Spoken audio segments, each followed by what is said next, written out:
The opinions expressed in the following program are those of the participants and do not necessarily reflect those of Rogers nor Rogers TV.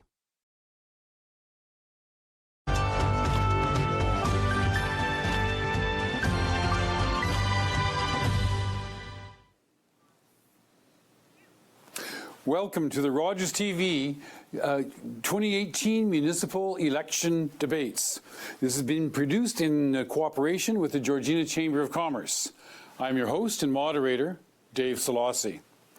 This show will feature the candidates for the Catholic School Board Trustee.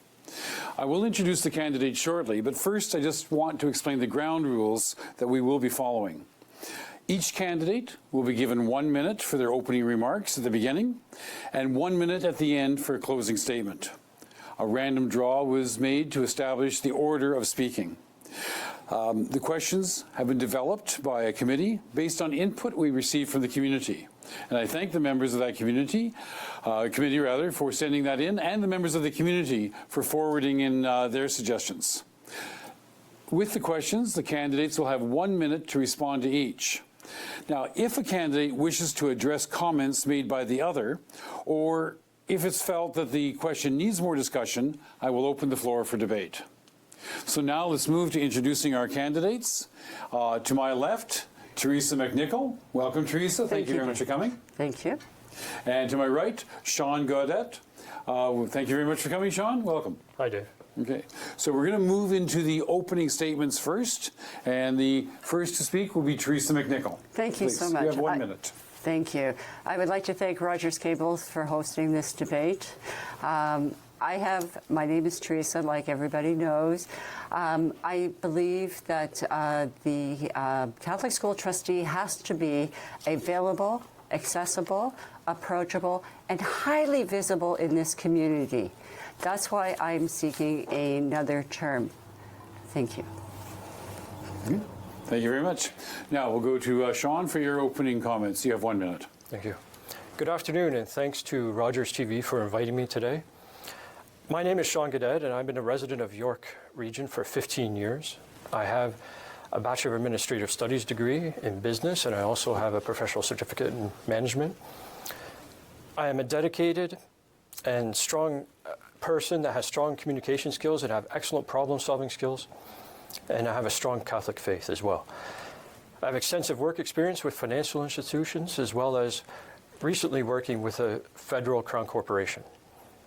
It's time for a change, and the taxpayers of Georgina have been working with York Catholic District School Board, having a tough time with their budgets recently, and having nothing to do with curing the problem with deficits year after year after year.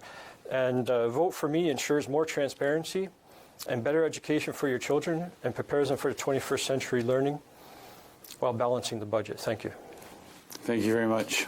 So now we'll move to the question portion of the debates. And I remind you, if you want to make a follow-up comment or in response to the other candidate, please just indicate as we go. So the question number 1 is going to go to Sean to begin, please. What is your understanding of the role of a trustee in the daily operations of a board? Well, in the daily operations of a board, the trustee is responsible for receiving communication from the parents, which are also the taxpayers in Georgina, regarding the issues and concerns they have about their children and about their local schools and about the school board itself, and about budgetary concerns that they may have as well. Also, they might have concerns about special needs for certain students, and also they may have questions and concerns about bus routes and things like that. So I will be available to speak with all the parents and talk to them about all their concerns about all those issues. Also, there are meetings to attend as a trustee, and there's lots of committees to sit on as well. And so a trustee has a balancing act to make between its obligations to the taxpayers and the parents, as well as to the actual board itself. And we also do a lot of work with the schools as well. So we attend school meetings with the parents and the faculty and the principals. Okay, I'm going to cut you off there. Thank you very much. The same question going to you, yes. Teresa. Now, what is your understanding of the role of a trustee in the daily operations of the board? A trustee does not have any authority for the running of a school on daily. Our role is to govern the board. That means ensuring that policies are being adhered to. Yes, you do get phone calls from parents. You have to help them. You go to meetings, absolutely. But the role of a Catholic trustee is to ensure that our Catholic values are being adhered to throughout the board. Okay. Maybe the second question is going to lead more into the kind of conversation the way you were heading there, Sean. So maybe we might have to spend some time on these two. But Teresa, I'm going to ask you to respond first to the second question. Trustees communicate with the public. Yes. Through organized and informal meetings with parent groups and concerned citizens. Yes. And they are responsible to develop, communicate, and review annually a multi-year plan. Correct. What is your strategy to solicit parental and community feedback to enhance student achievement and further engage the members of the community? Okay. I would like to go back to the Northern Initiative. That was go back to, I'm sorry. The Northern Initiative. That was a great way of getting parents involved, and we got a lot of input on that issue. We were shown exactly how parents felt about the school board and what we needed to do to communicate better and to make sure that the resources were in the schools for the students of Georgina. Okay. Sean, to you? The soliciting parental and community feedback.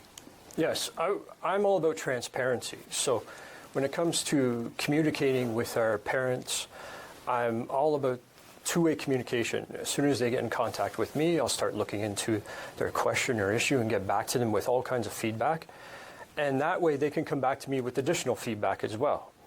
And one of the initiatives that I want to start doing within the board as a trustee is provide the parents with a portal to provide information up to me, especially as a trustee, and the other trustees on the board as well, through social media, as Facebook and Twitter, and that way they can communicate with us and we can communicate with them, and then everybody's on the same page, not just the person asking the question and myself, but everybody else that can view the account as well, the Facebook and the Twitter accounts.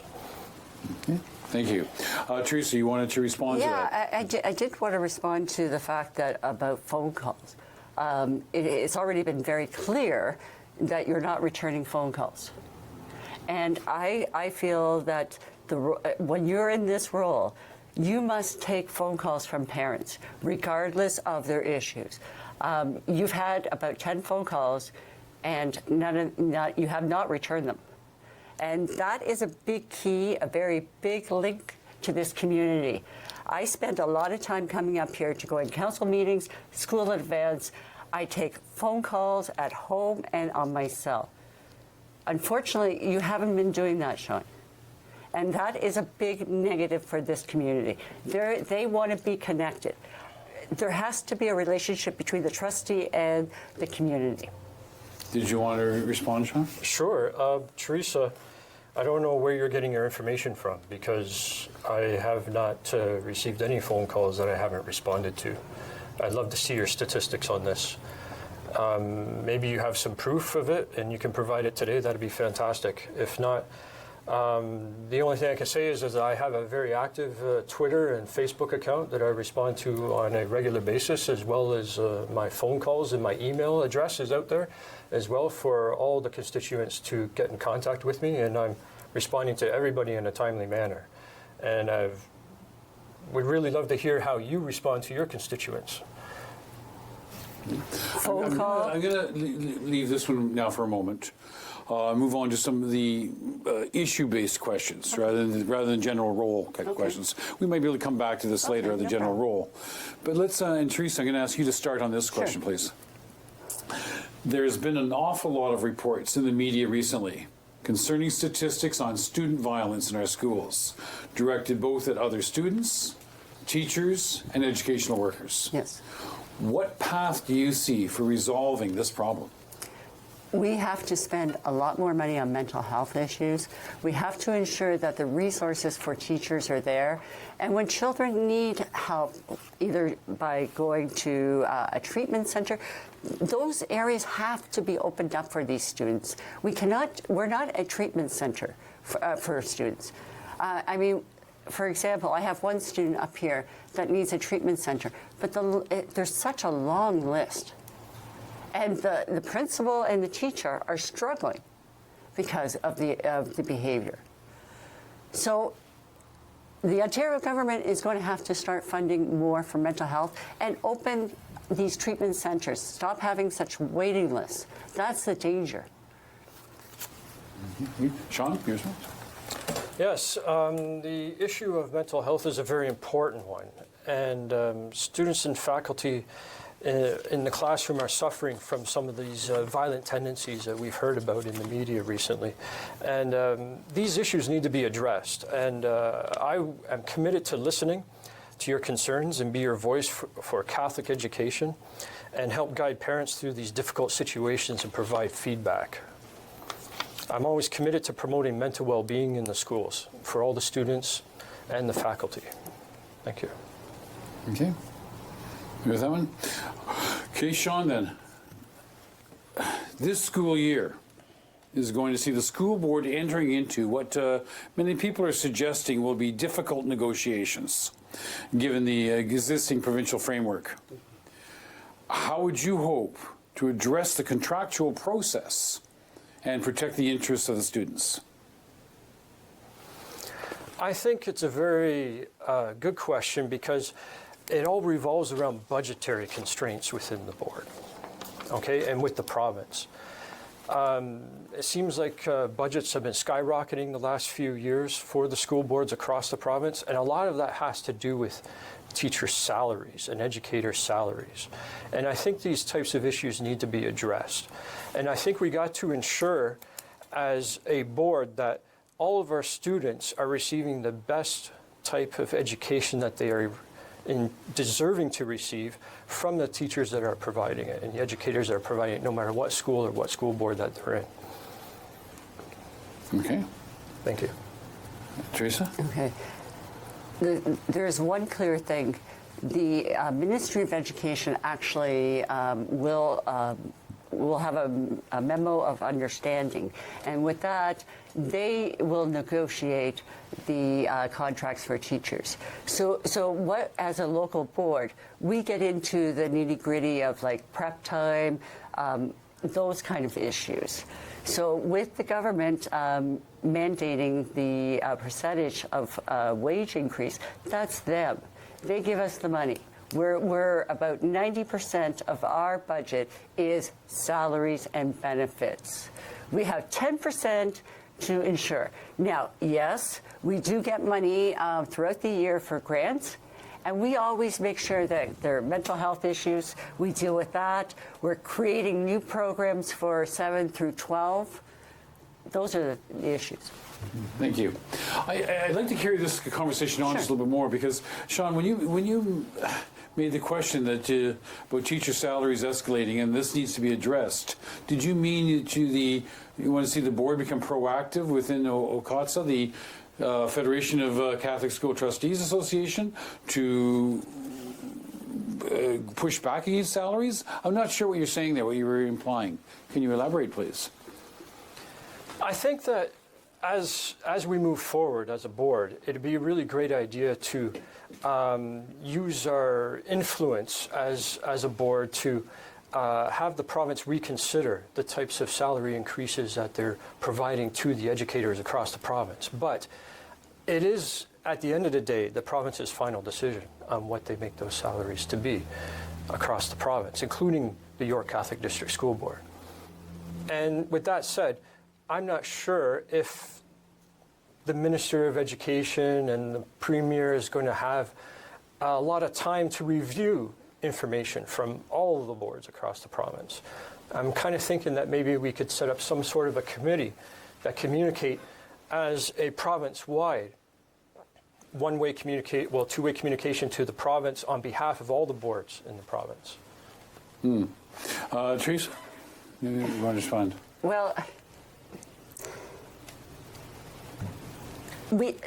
we are regulated by the Ministry of Education. Now, your wife's a teacher, okay? So how can you sit there wanting to cut the salaries of teachers? Okay, you don't do that. That's a union job. They've earned it. Okay, and I'm a little surprised that you're doing that, especially on a local debate. That's just, I'm sorry. I find that very distasteful to do that. Teachers are paid well because they've been highly trained, educated, and they have a lot to deal with in that classroom.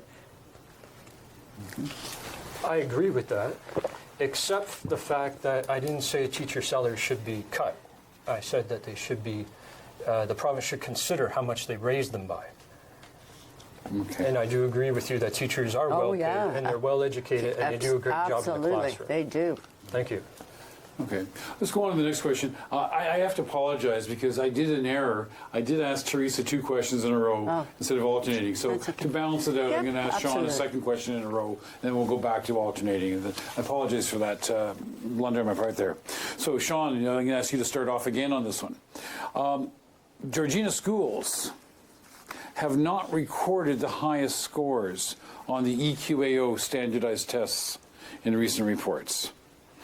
I'm going to ask you generally, what does that mean to you, that they haven't been among the highest scores? Well, it means to me that more work can be done at the school level to try to have these children take more initiative in studying for these exams and working on these exams and trying to do the best that they can for these exams, because these exams are not utilized for the actual marks that the students are given at the end of the year. They're used to base the provincial standard of student assessments right across the province. So with that said, I would love to see them increased. I want to see them increased.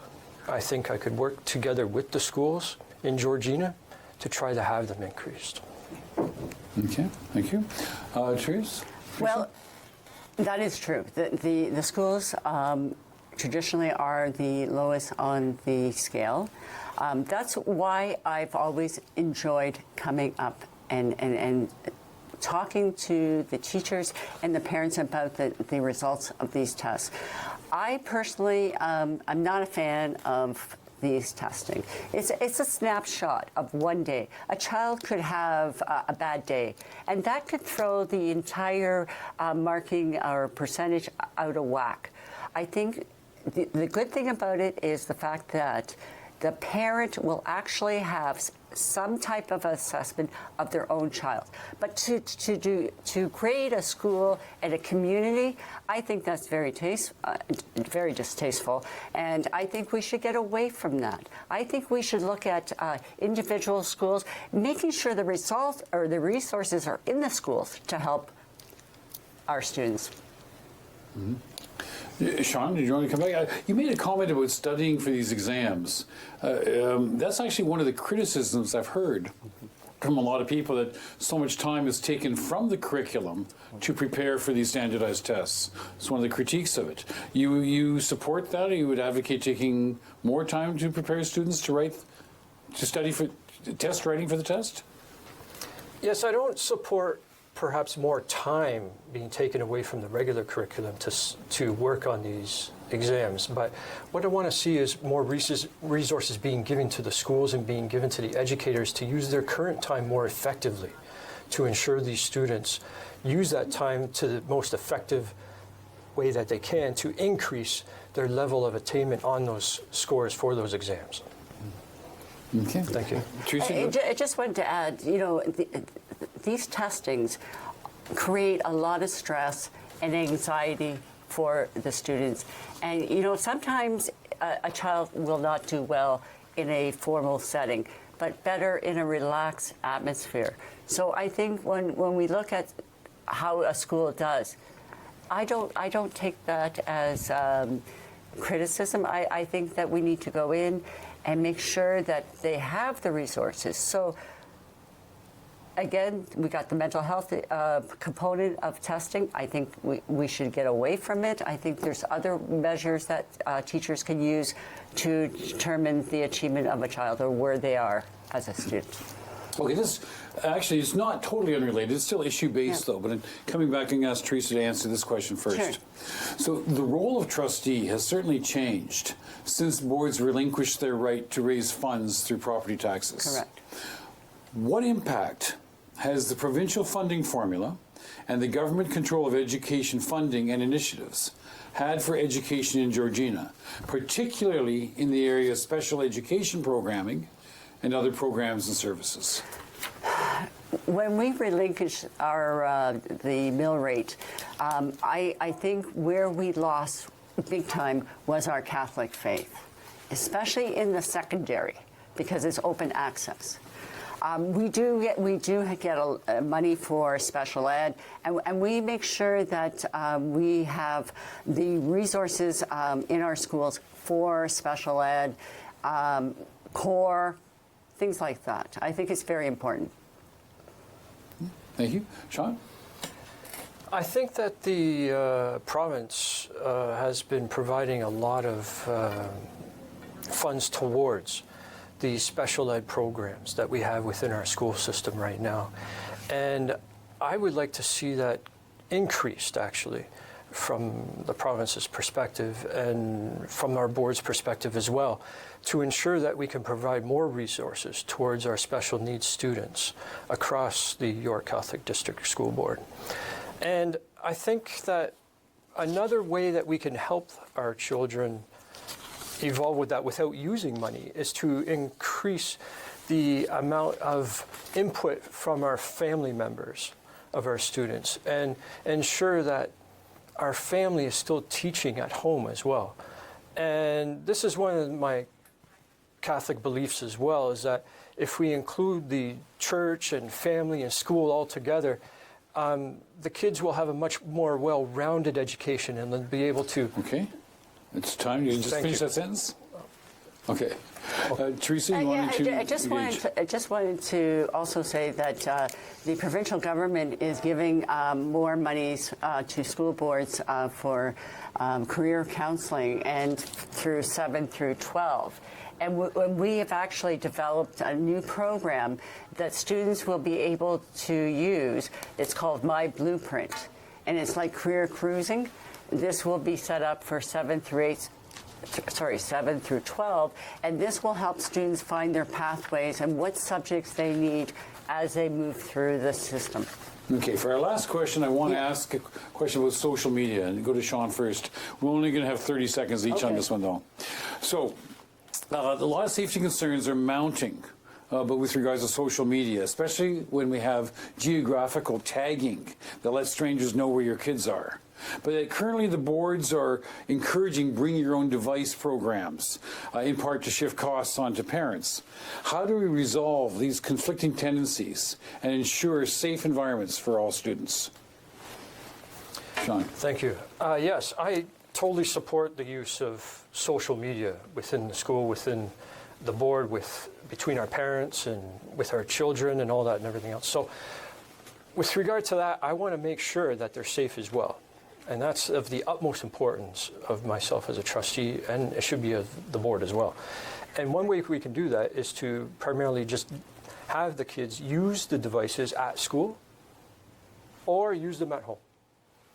Or we can delete their geographical tagging altogether. Okay, thank you very much. Teresa. I have concerns with children and cell phones at school. A lot of teachers will say, they'll collect all the cell phones, put them on the teacher's desk, and when the class is over, the kids come and pick up their phones. I think as a board, we do really well in technology. We have so many computers, and we've actually gone to Chromebooks, internet-based, so you don't need to have a cell phone at school. Mm-hmm. Yeah, we have time for one quick retort if we wish. Okay, sure. What I want to say was it's another option that we could provide our children at the schools is to have them use these Chromebooks to access their social media sites and therefore it's tagged at the school location, and it's actually through a school server. And therefore, it would increase the safety of our children tremendously by not knowing where they're at other than being at school. Okay, thank you, candidates, for an excellent debate. I think we were able to bring up a lot of very important points that are relevant to the voters for the Catholic District School Board, the Catholic school supporters. Thank you very much for coming forward in the first place and participating in this conversation. So now we want to move to the closing statements. Yes. We're going to do that in reverse order as we began. So, Sean, I invite you to go first. You have 1 minute for your closing statement. Thank you. Thank you to Rogers TV for inviting me today, and thank you to all the parents, students, and educators watching this program to learn how I will change the York Catholic District School Board to meet the needs of our students to achieve academic success in a 21st century learning environment. I want to ensure better services for our special needs families, ensure fiscal responsibility by balancing the budget, and put students' needs ahead of the school system's needs. I want to provide more resources and upgrade existing resources in our schools to help our students meet the needs of a challenging workforce. And I will celebrate student achievements and improve inclusiveness, be responsible, integral, transparent, and community-focused for our children's careers. If you want change on October 22nd, vote for me, Sean Gaudette. Thank you. Thank you, Sean. And Teresa, you have 1 minute for your closing statement. Thank you. I would like again to thank Rogers Gableton for inviting us here today. I have been your trustee for many years, and I enjoy the job because the fact that I'd like to see student achievement. I will commit to being highly visible, approachable, available, and very highly visible in this community, like I have been for over the years that I've served and been proudly served you well. Thank you so much. So on October 22nd, I would greatly appreciate your support so that we can continue as a community to move forward with student achievement. Thank you. Well, thank you very much, Teresa and Sean, for your commitment to Catholic public education and for attending the Rogers Chamber of Commerce debates today. Thank you very much to the members of the committee who helped prepare the questions for our candidates and for all the input from the public. And thank you very much to the public for taking the time to inform yourself on these important issues and for watching our show. Remind you that Election Day is October 22nd. This show will repeat every day, well, the whole series until October 22nd. Get out and vote. Remind your neighbors to vote in the advanced polls or on Election Day. Thank you very much for watching again. My name is Dave Szollosy.